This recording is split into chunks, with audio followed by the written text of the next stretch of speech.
Welcome to the WTIM morning show. I'm Avery Cooper. Glad to have you along your stream. Brought to you by People's Bank and Trust, where they put people first, and Landmark of Taylorville, where you always do better with Landmark.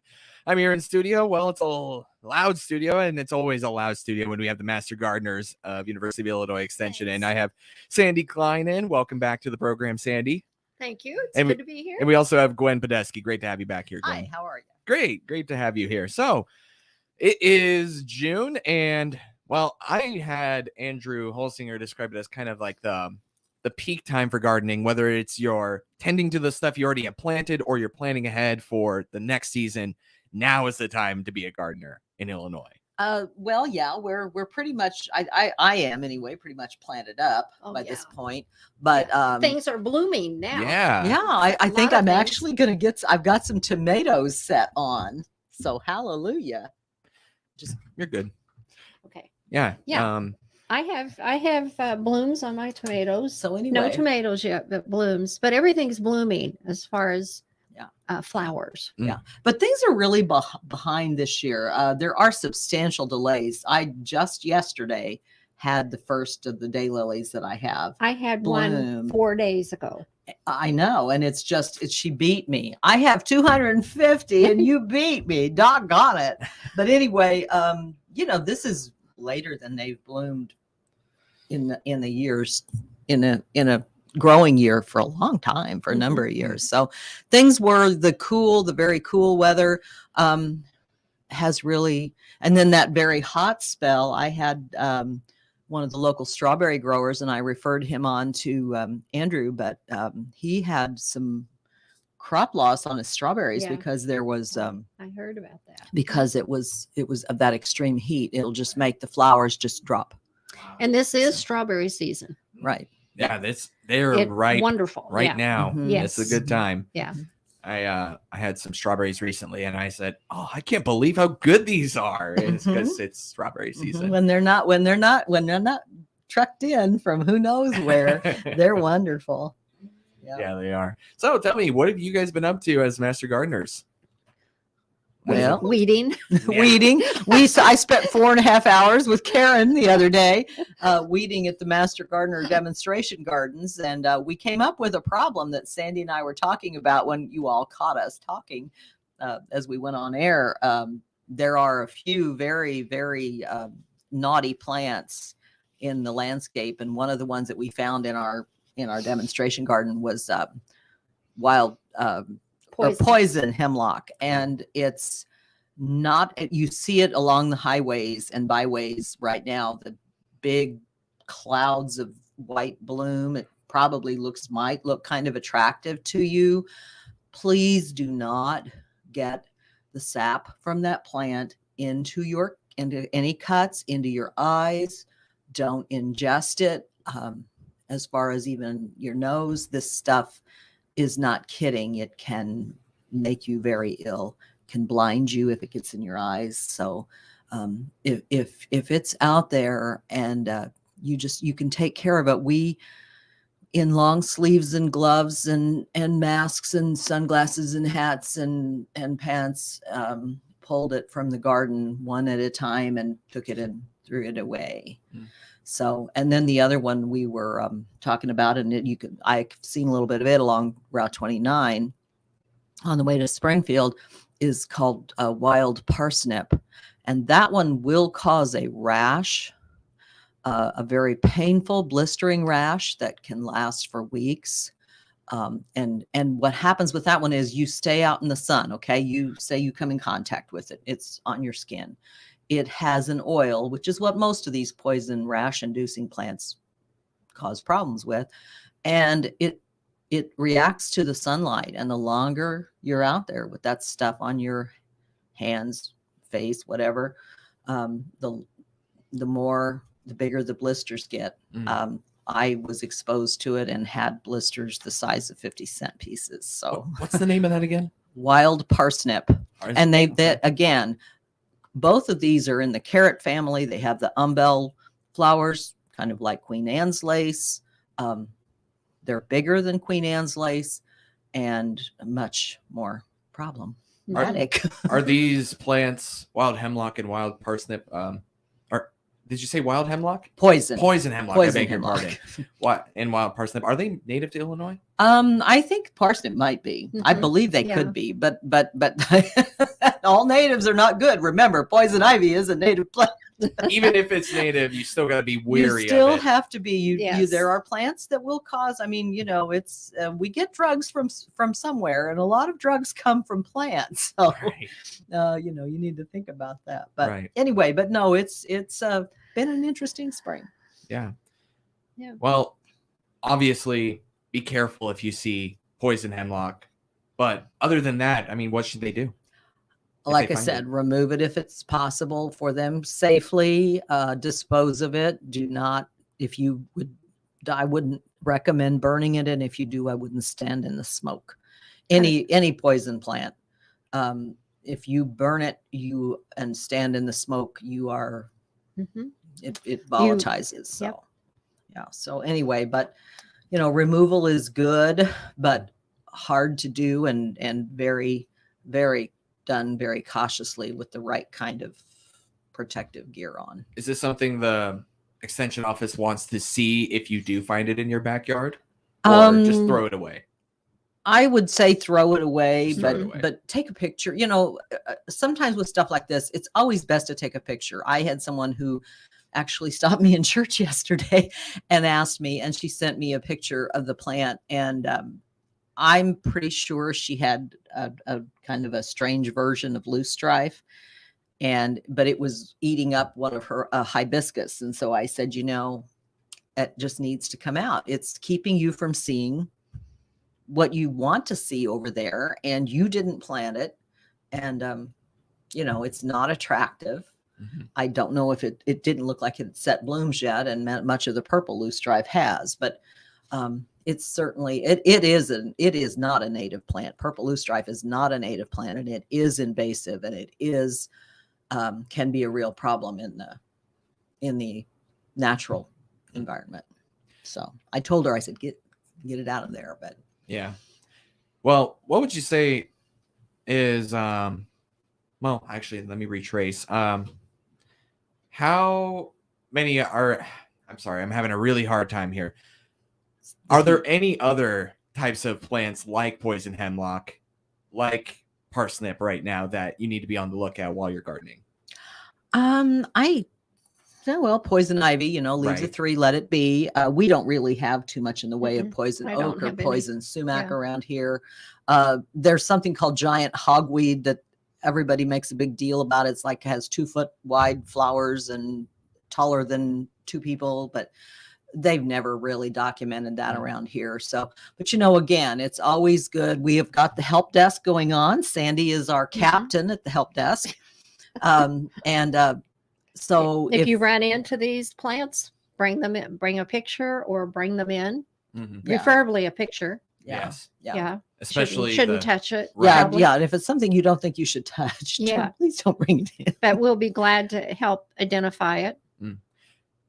Yeah, that sounds like a good way to make sure to identify. But if you wanted to do a little bit of at-home identification, how can you identify parsnip?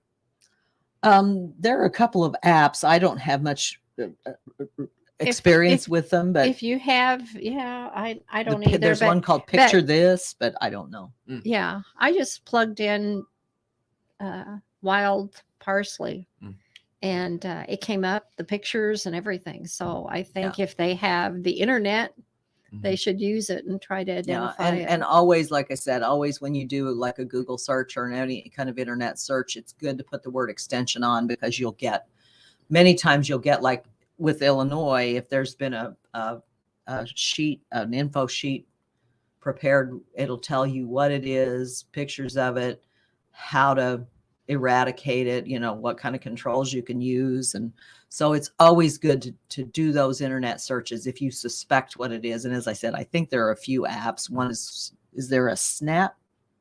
I know there's Picture This, Right. but I don't I've think heard of that's that. limited to plants. Another good place to look for plant information, Missouri Botanical Garden has a great plant finder. Yeah. It's called Plant Finder, and you can type in, you can sort of tailor your search. But if there. you No, if you have no access to the internet, then for sure, take a picture and bring it into the help desk, which is there every Thursday from 9 to 11. And even if you do have access to the internet, do that anyway. Go on over Yeah, to the That's help right. desk. That's right. It's right.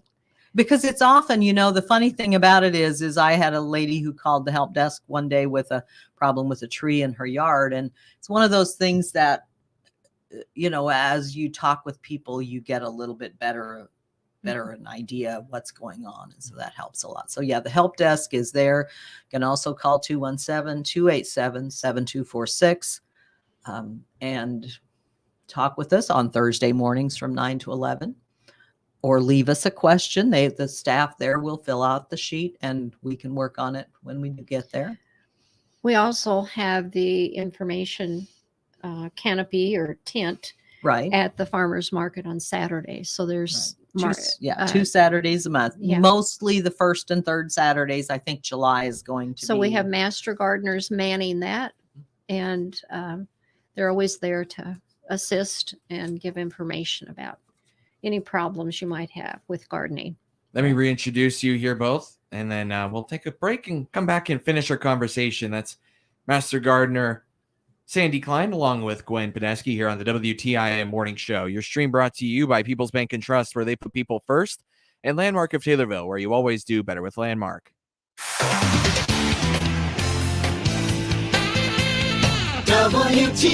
WTIM. The warm weather is here, and now is the perfect time to get those house projects off your to-do list. Hi, this is Blake Richardson at Nyquist Floor Covering, letting you know that we are here to help you find the perfect flooring, shower, backsplash, or countertop to fit your personal style, to help you enjoy the indoors as much as you enjoy the outdoors. With our wide selection of choices in hardwood, carpet, waterproof luxury vinyl plank, laminate, and tile, we have something for everyone. Our friendly staff at Nyquist Floor Covering in Taylorville will enjoy meeting you. Come in today. We can't wait to see you. I'm Will Perkins, President and CEO of the Taylorville Community Credit Union. TCCU is proud to be the exclusive sponsor of the Miller Media Group Community Spotlight, allowing a different nonprofit organization to be highlighted on WTIM, WMKR, and WRAN each month.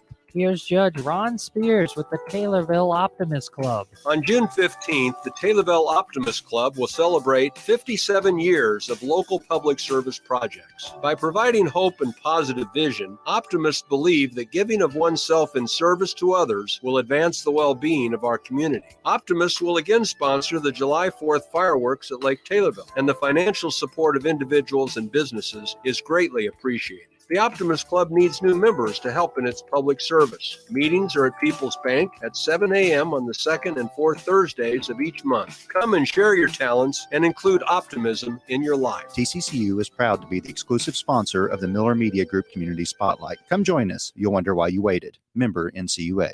St. Louis Cardinals baseball. Over the years, it has meant the Gas House Gang, Stan the Man, Lou Brock, Bob Gibson, Simba headed to the Hall, the Wizard, Big Mac, Yachty, and Waino. All of those names, and they provided so many memories. St. Louis Cardinals baseball, most importantly, has meant championship baseball. The tradition continues in 2022. We'll be describing every play right here on the radio. St. Louis Cardinals baseball.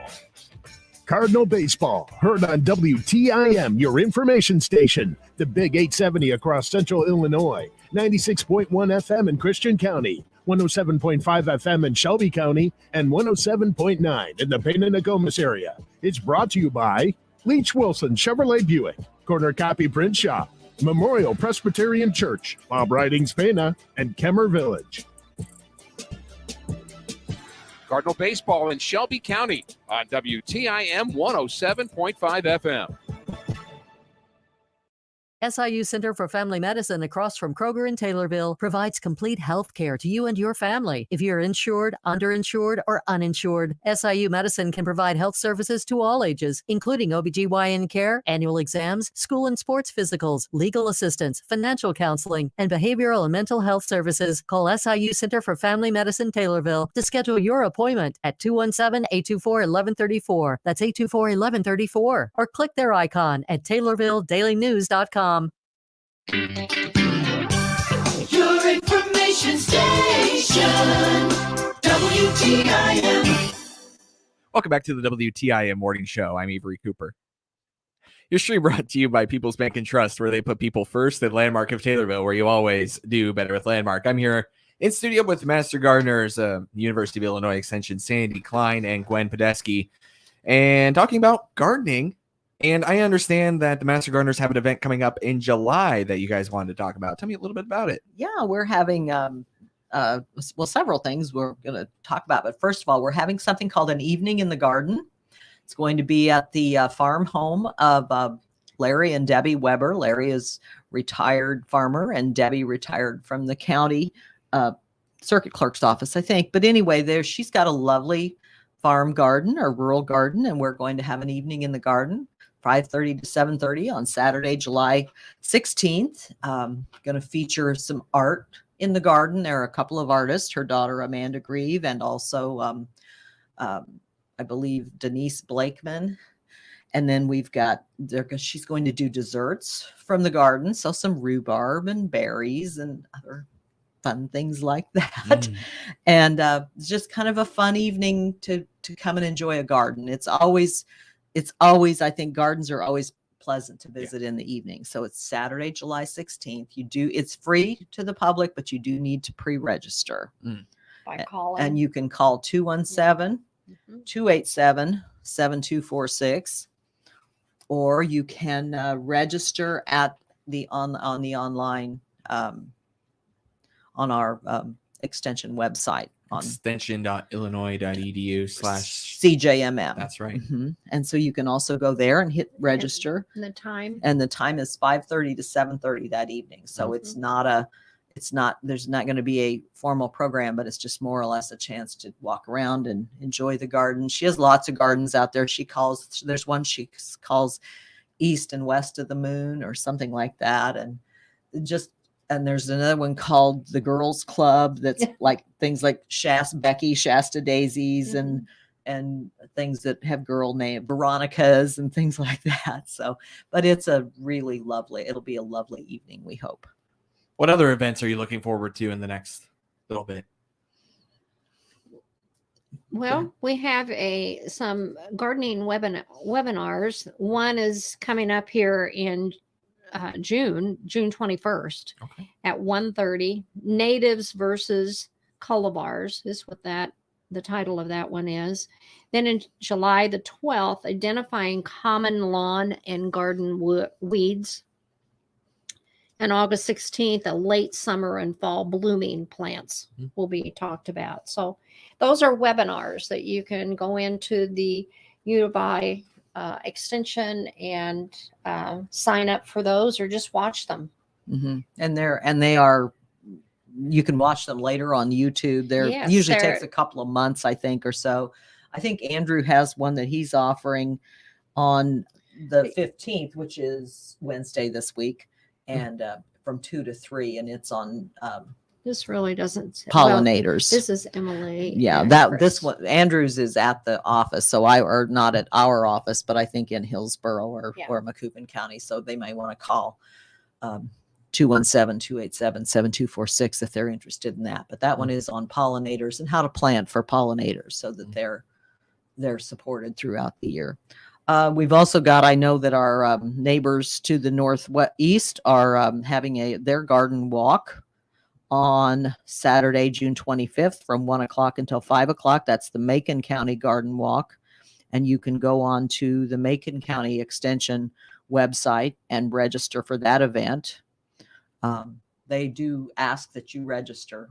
I think you can do walk-ins, but there's more information on extension.illinois.edu. And I would just put in Macon County, Illinois Garden Walk, and I think you'll get the garden walk. So that's going on.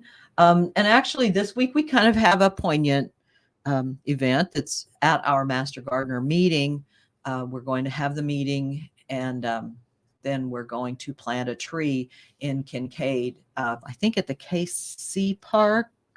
I don't know. In memory of a former, of Ed Reese, a former When is Master that? Gardener.